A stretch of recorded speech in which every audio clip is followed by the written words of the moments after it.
नमस्कार दोस्तों, मैं हेमंत भारद्वाज आपका अपने लाइव गुरुकुल चैनल में बहुत बहुत स्वागत करता हूँ। आज हम अर्थव्यवस्था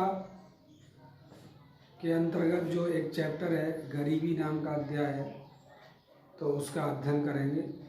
ये गरीबी क्या होती है आप तो जानते ही हैं, गरीबी क्या होती है, परंतु अब गरीबी के पैरामीटर तो पूरी तरह बंद हो गए।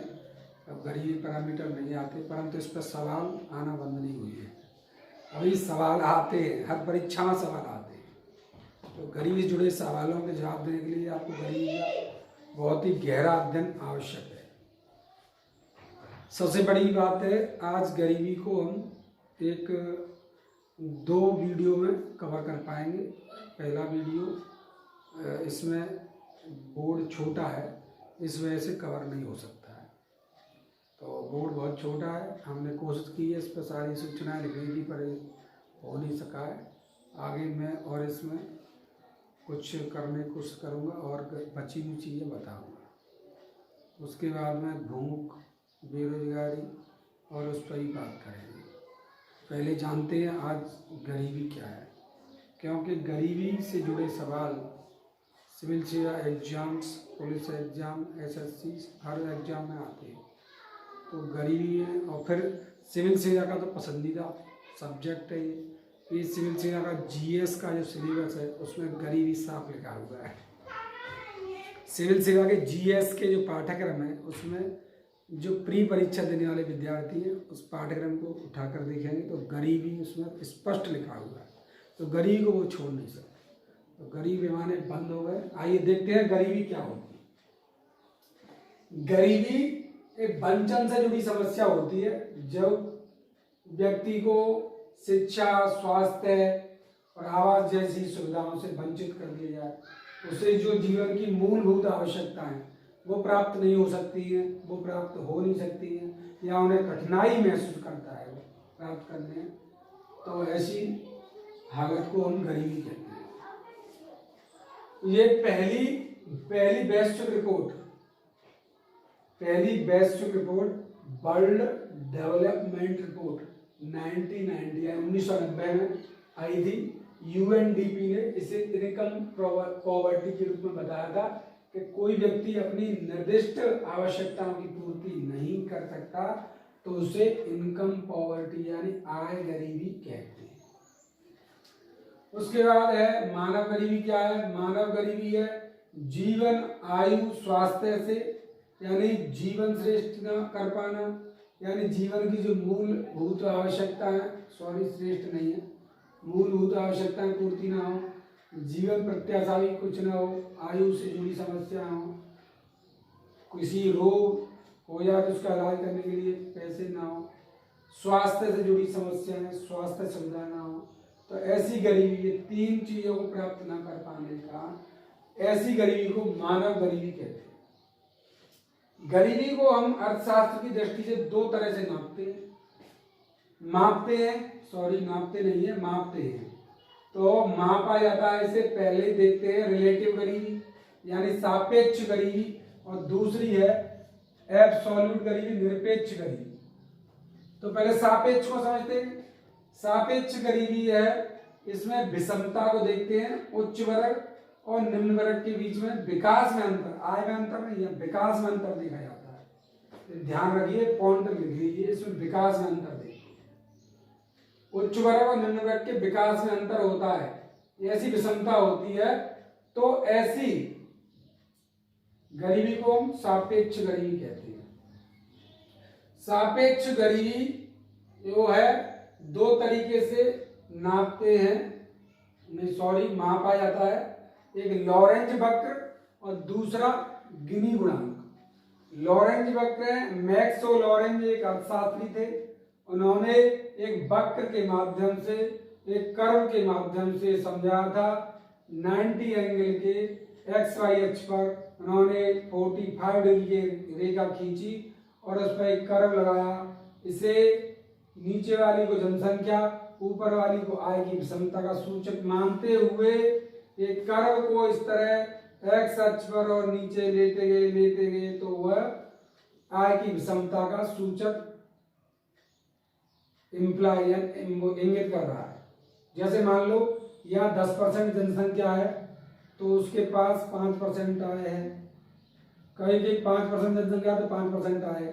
परंतु जैसे जैसे कर्व झूलता है, यहाँ 30% जनसंख्या होगी 10% ही आय प्राप्त हो रही है, 60% जनसंख्या हो गई तो उससे कुछ ज्यादा आय प्राप्त हो गई है, 90% जनसंख्या हो गई तो 90% जनसंख्या हो जाए तो कितनी आय मिलती है उसे? 90% जनसंख्या हो जाए तो उसे 30% ही आय मिल पाती है। यानी बहुत सारी जनसंख्या के पास बहुत कम पैसा, कुछ लोगों के 10% के पास पूरा पैसा और 90% के पास बचा हुआ पैसा। तो ये आय की विषमता को व्यक्त करता है। इसे इतना ही समझना है, इसमें ज्यादा अर्थशास्त्र के विद्वान बनने की जरूरत ही नहीं है, इसे समझना है इस तरह से। ये दोनों वक्र हैं, इन्हें समझना है कि आते हैं गरीबी है, इन्हें पूछा जाता है, तो इस तरह से समझ लो। एक नॉर्मल जानकारी एक सिविल से अभ्यर्थी या किसी परीक्षा प्रतियोगी को होनी चाहिए। और विशेषज्ञता की जानकारी अर्थशास्त्री करते हैं तो उन्हें आवश्यक है, परंतु यहाँ कोई विशेषज्ञता की आवश्यकता नहीं है, नॉर्मल ज्ञान की आवश्यकता है।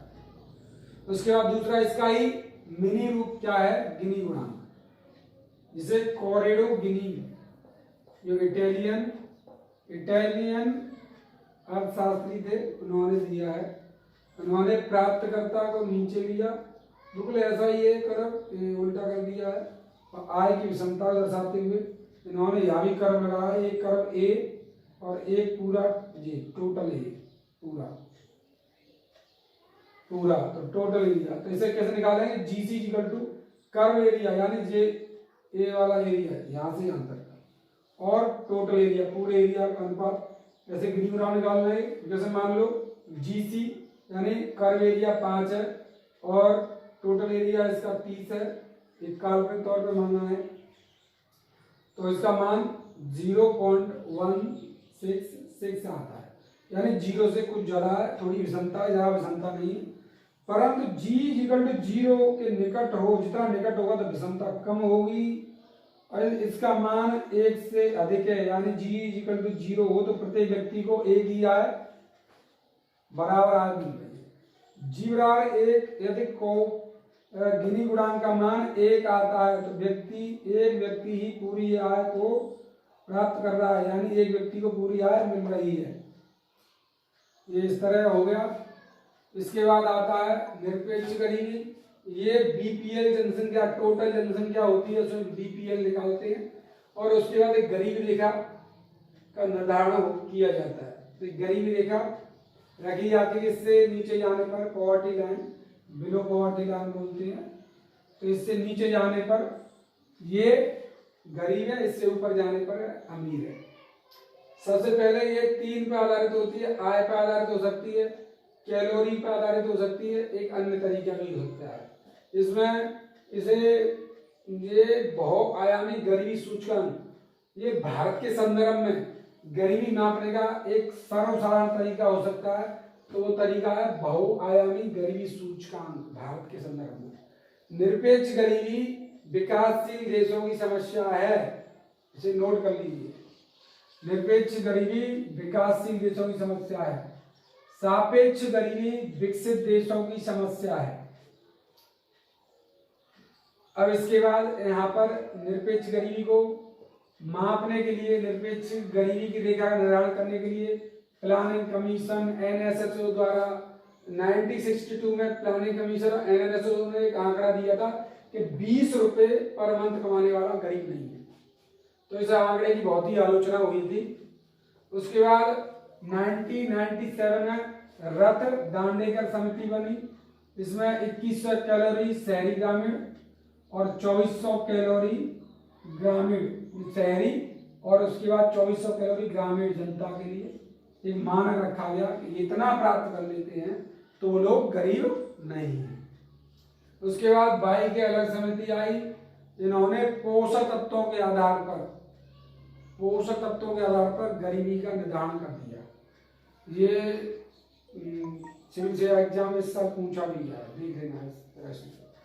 90 सिविल सेवा एग्जाम में आया है, शायद इसलिए इस बार देखेगा, आप देखिएगा। 1989 प्रोफेसर DT लकड़ावाला समिति अलग अलग राज्य के लिए अलग अलग गरीबी रेखा निर्धारण किया उन्होंने। यह उपभोक्ता मूल्य सूचकांक पर आधारित थी। इसके बाद 2004-05 में यूनाइट का पैरामीटर आया। इसमें URP और MRP दो पैरामीटर, यानी यूनिफॉर्म रिकॉल पीरियड और मिक्स्ड रिकॉल पीरियड। इसमें 30 दिन के पूरे महीने की जरूरतों के हिसाब से पैरामीटर बनाया गया था कि कपड़ा, जूते, चप्पल, टिकाऊ सामान या वस्तुएं, शिक्षा, स्वास्थ्य एक व्यक्ति प्राप्त कर लेता है तो वो गरीब नहीं होगा। उसके बाद मिक्स्ड रिकॉल पीरियड 365 पूरे वर्ष जो है फूड और नॉन फूड वस्तुएं ले सकता है, तो इसका मतलब गरीब नहीं है। MRP गरीब बनाना है। मिक्स्ड रिकॉल पीरियड, ये योजना भी कोई खास जो है गरीबों के बारे में सही तरीके से अध्ययन नहीं कर पाई। गरीबी की विषमता ऊपर नीचे होती रही और भारत सरकार ने फिर इसके अध्ययन के लिए एक जो सांख्यिकी आयोग के चेयरमैन थे सुरेश तेंदुलकर, 2004-05 के नेतृत्व कमेटी बनाई। इसका नाम था तेंदुलकर कमेटी। इसने अध्ययन करने के बाद 2009-10 में अपनी रिपोर्ट पेश की, रिपोर्ट सबमिट कर दी। उसके बाद तेंदुलकर समिति ने बताया कि 37.2% पूरे राष्ट्रीय स्तर पर गरीब हैं। इसने URP MRP अध्ययन के लिए बनी ये कमेटी। इसने सिफारिशें की, तो सिफारिशें नोट कर लीजिए। कैलोरी मापन हटाने की सिफारिश कर दी इन्होंने, ये पूछा जा सकता है। MRP पर जोर दिया, यानी मिक्स्ड रिकॉल पीरियड पर। 5 खाद्य वस्तुएं और घर हाउस होना चाहिए व्यक्ति के पास। पर्यावरण की स्वच्छता हो, महिला सशक्तिकरण हो, बच्चों के विकास कार्यक्रम भी शामिल हो, ऐसी सिफारिशें कमेटी ने करी। उसके बाद में प्लानिंग कमीशन ने इसी कमेटी के आंकड़ों को 2011 में थोड़ा सा संशोधित करके ये 21.92 गरीबी का आंकड़ा राष्ट्रीय स्तर का दिया था। इसके बाद एक बात और देख लेते हैं कि गरीबी की संस्कृति का विचार ऑस्कर लुइस द्वारा दिया गया है। ये सवाल शायद पूछा जा चुका है, तो देखिए इसमें, और जो भी छूटा है वो अगले वीडियो में हम कराएंगे। और इसके बाद वर्तमान में एक और नोट कर लीजिए, वर्तमान में श्रेणीगणना कैलोरी ग्रहण और पारिवारिक उपभोग व्यय पर आधारित जो है गरीबी का अनुमान लगाया जाता है।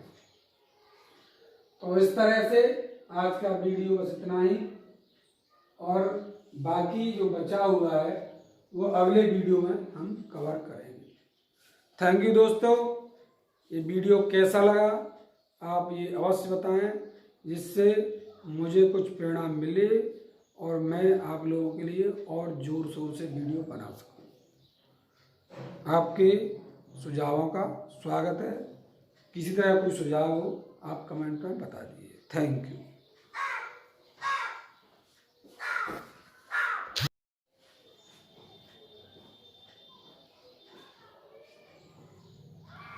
नमस्कार दोस्तों, मैं हेमंत भारद्वाज आपका अपने लाइव गुरुकुल चैनल में बहुत बहुत स्वागत करता हूँ।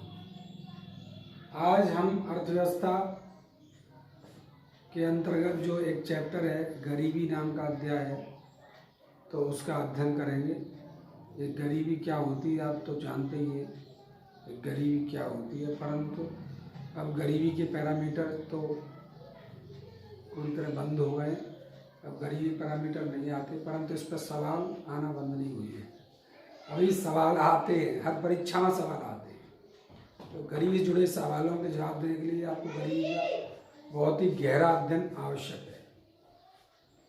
सबसे बड़ी बात है, आज गरीबी को हम एक 2 वीडियो में कवर कर पाएंगे। पहला वीडियो, इसमें बोर्ड छोटा है, इस वजह से कवर नहीं हो सकता है। तो बोर्ड बहुत छोटा है, हमने कोशिश की है इस पर सारी सूचनाएं लिखने की, पर हो नहीं सका है।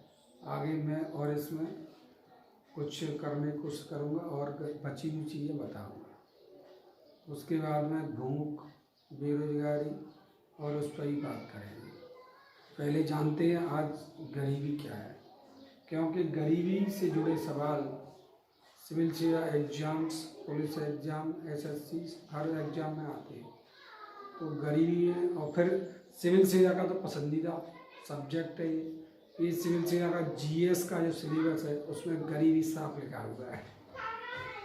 सिविल सेवा के जीएस के जो पाठ्यक्रम है उसमें जो प्री परीक्षा देने वाले विद्यार्थी हैं उस पाठ्यक्रम को उठाकर देखेंगे तो गरीबी उसमें स्पष्ट लिखा हुआ है। तो गरीबी को वो छोड़ नहीं सकते, तो गरीबी माने बंद हो गए। आइए देखते हैं गरीबी क्या होती है। गरीबी एक वंचन से जुड़ी समस्या होती है, जब व्यक्ति को शिक्षा, स्वास्थ्य और आवास जैसी सुविधाओं से वंचित कर दिया जाए, उसे जो जीवन की मूलभूत आवश्यकताएं वो प्राप्त नहीं हो सकती हैं, वो प्राप्त हो नहीं सकती हैं, या उन्हें कठिनाई महसूस करता है वो प्राप्त करने में, तो ऐसी हालत को हम गरीबी कहते हैं। ये पहली वैश्विक रिपोर्ट वर्ल्ड डेवलपमेंट रिपोर्ट 1990 में आई थी। यूएनडीपी ने इसे इनकम पॉवर्टी के रूप में बताया था कि कोई व्यक्ति अपनी निर्दिष्ट आवश्यकताओं की पूर्ति नहीं कर सकता तो उसे इनकम पॉवर्टी यानी आय गरीबी कहते हैं। उसके बाद है मानव गरीबी। क्या है मानव गरीबी? है जीवन, आयु, स्वास्थ्य से यानी जीवन श्रेष्ठ न कर पाना, यानी जीवन की जो मूलभूत आवश्यकता है, श्रेष्ठ नहीं है, मूलभूत आवश्यकताएं पूर्ति ना हो, जीवन प्रत्याशा भी कुछ ना हो, आयु से जुड़ी समस्या हो, किसी रोग हो जाए तो उसका इलाज करने के लिए पैसे ना हो, स्वास्थ्य से जुड़ी समस्याएं, स्वास्थ्य सुविधा ना हो, तो ऐसी गरीबी, ये तीन चीजों को प्राप्त ना कर पाने का, ऐसी गरीबी को मानव गरीबी कहते हैं। गरीबी को हम अर्थशास्त्र की दृष्टि से दो तरह से मापते हैं। मापते हैं। तो मापा जाता है इसे, पहले देखते हैं रिलेटिव गरीबी यानी सापेक्ष गरीबी, और दूसरी है एब्सोल्यूट गरीबी, निरपेक्ष गरीबी। तो पहले सापेक्ष को समझते हैं। सापेक्ष गरीबी है, इसमें विषमता को देखते हैं, उच्च वर्ग और निम्न वर्ग के बीच में विकास में अंतर, आय में अंतर नहीं है, विकास में अंतर देखा जाता है। ध्यान रखिए, पॉइंट लिख लीजिए, इसमें विकास में अंतर देखिए, उच्च वर्ग और निम्न वर्ग के विकास में अंतर होता है, ऐसी विषमता होती है, तो ऐसी गरीबी को हम सापेक्ष गरीबी कहते हैं। सापेक्ष गरीबी जो है दो तरीके से नापते हैं, मापा जाता है, एक लॉरेंज वक्र और दूसरा गिनी गुणांक। लॉरेंज वक्र है, मैक्सो लॉरेंज एक अर्थशास्त्री थे, उन्होंने एक वक्र के माध्यम से, एक कर्व के माध्यम से समझाया था। 90 एंगल के एक्स वाई अक्ष पर उन्होंने 45 डिग्री की रेखा खींची और उस पर एक कर्व लगाया। इसे नीचे वाली को जनसंख्या, ऊपर वाली को आय की विषमता का सूचक मानते हुए एक कर्व को इस तरह एक्स अक्ष पर और नीचे लेते गए तो वह आय की विषमता का सूचक इंप्लाई इंगित कर रहा है। जैसे मान लो यहाँ 10% जनसंख्या है तो उसके पास 5% आय है, कहीं 5% जनसंख्या तो 5% आय है, परंतु जैसे जैसे कर्व झूलता है, यहाँ 30% जनसंख्या होगी 10% ही आय प्राप्त हो रही है, 60% जनसंख्या हो गई तो उससे कुछ ज्यादा आय प्राप्त हो गई है, 90% जनसंख्या हो गई तो 90% जनसंख्या हो जाए तो कितनी आय मिलती है उसे? 90% जनसंख्या हो जाए तो उसे 30% ही आय मिल पाती है। यानी बहुत सारी जनसंख्या के पास बहुत कम पैसा, कुछ लोगों के 10% के पास पूरा पैसा और 90% के पास बचा हुआ पैसा, तो ये आय की विषमता को व्यक्त करता है। इसे इतना ही समझना है, इसमें ज्यादा अर्थशास्त्र के विद्वान बनने की कोई जरूरत ही नहीं है, इसे समझना है इस तरह से।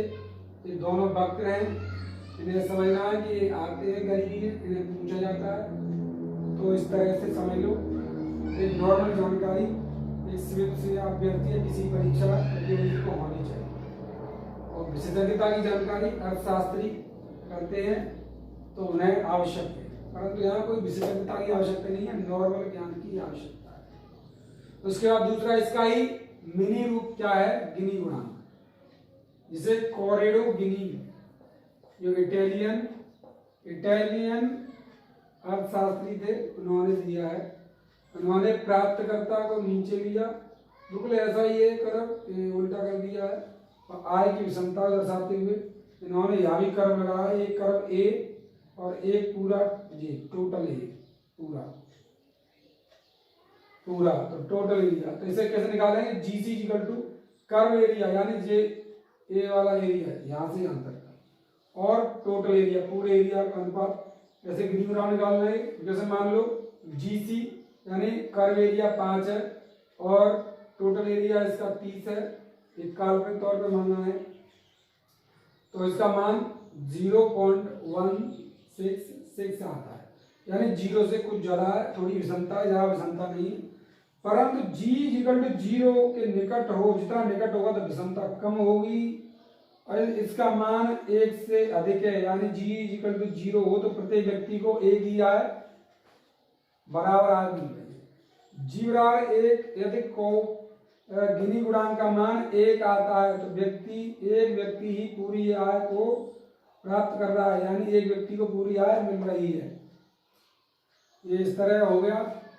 इसके बाद आता है निरपेक्ष गरीबी। ये बीपीएल जनसंख्या, टोटल जनसंख्या होती है, उसमें बीपीएल निकालते हैं, और उसके बाद एक गरीबी रेखा का निर्धारण किया जाता है। तो गरीबी रेखा रखी जाती है, इससे नीचे जाने पर poverty line, below poverty line बोलते हैं।